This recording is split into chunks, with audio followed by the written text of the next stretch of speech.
Saudara-saudari yang terkasih, selamat pagi berkah dalam. Sudahkah kita memberi senyum hari ini, Jumat 25 Februari 2022. Salam sukacita untuk kita semua. Kita awali permenungan kita hari ini dengan tanda kemenangan Kristus. Dalam nama Bapa dan Putra dan Roh Kudus. Amin. Permenungan kita diambil dari Injil Markus bab 10 ayat 1 sampai 12. Saudaraku terkasih, salah satu sifat hakiki dari perkawinan Katolik adalah tak terceraikan. Bila orang sudah berjanji di hadapan imam dan dua saksi untuk saling mencintai, saling mengasihi, maka janji itu tidak bisa diceraikan kecuali kematian. Tapi persoalannya adalah, apakah dalam kenyataan hidup orang sungguh memegang teguh janji itu? Injil hari ini mengisahkan pada kita pertanyaan orang-orang Farisi kepada Yesus. Apakah seorang suami diperbolehkan menceraikan istrinya? Saudaraku terkasih, pertanyaan orang Farisi ini sampai detik ini sering menjadi pertanyaan banyak orang. Masih relevan untuk kita. Apakah perceraian diizinkan gereja? Jawaban Yesus tentang perceraian sangat jelas dan tegas.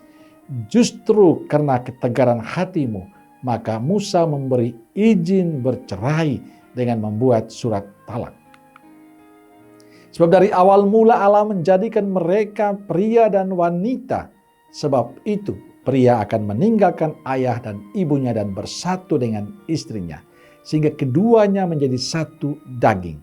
Dengan demikian mereka bukan lagi dua, melainkan satu.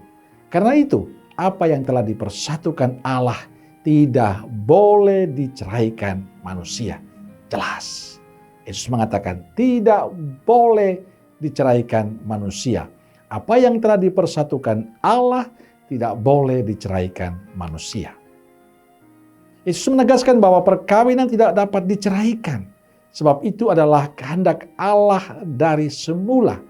Musa mengizinkan perceraian karena ketegaran hati mereka. Kalau saya menyebut karena ego mereka, karena kengeyelan mereka. Inilah yang menyebabkan rusaknya ikatan sakral cinta kasih pria dan wanita dan Allah. Bagi Yesus perceraian itu tidak boleh dipermasalahkan. Karena perkawinan adalah untuk kekal. Sekali selama hidup. Karena itu setiap orang yang membangun keluarga harus kembali pada rencana Allah yang mau terus setia dalam kehidupan keluarga. Orang akan terus berkomitmen pada janji setianya. Saudaraku terkasih, janji itu kadang indah dan menarik. Tapi apakah dalam perjalanan hidup semua janji itu tetap menarik? Semua janji itu tetap indah? Kenyataan mengatakan tidak. Banyak kegagalan. Banyak kecewaan, banyak penderitaan, banyak pengkhianatan. Muncul juga persoalan-persoalan dalam kehidupan keluarga. Ini realitas hidup yang harus kita jalani. Karena itu saya berpesan untuk Bapak, Ibu, dan saudaraku semua, untuk tidak kecil hati, untuk tidak putus asa. Jadilah semua persoalanmu dan penderitaanmu sebagai pengalaman untuk Anda terus belajar saling menerima kekurangan dan kelebihan pasangan Anda. Jadilah semua penderitaan dan persoalan hidup keluargamu sebagai kesempatan bagi Anda untuk belajar mencintai dan mencintai dalam kepahitan hidup. Karena Anda pernah berjanji mencintai dia dalam untung dan malang, dalam suka dan duka, dalam sehat dan sakit. Seperti Tuhan mencintai kita manusia walaupun kita mengkhianatinya. Tuhan tetap mencintai dan mencintai. Jangan jadikan semua persoalan dan penderitaan keluargamu sebagai alasan untuk berpisah. Tidak. Anda harus ingat saat Anda menikah dengan pasanganmu, tidak ada yang memaksamu. Anda harus sadar Anda menikah dengan orang yang tidak sempurna. Anda menikah dengan orang yang tidak luar biasa. Walaupun dalam ketidaksempurnaan itu, tapi Anda mau berjanji dengan dia dalam untung dan malang, dalam suka dan duka, dalam sehat dan sakit, mencintai sepanjang hidupnya. Anda mengungkapkan itu, janji itu dengan sadar, tahu dan mau. Anda ungkapkan dengan penuh sukacita. Lalu karena persoalan, kepahitan, kesulitan, Anda memutuskan berpisah. Itu artinya Anda mengkhianati janji Anda pada Tuhan.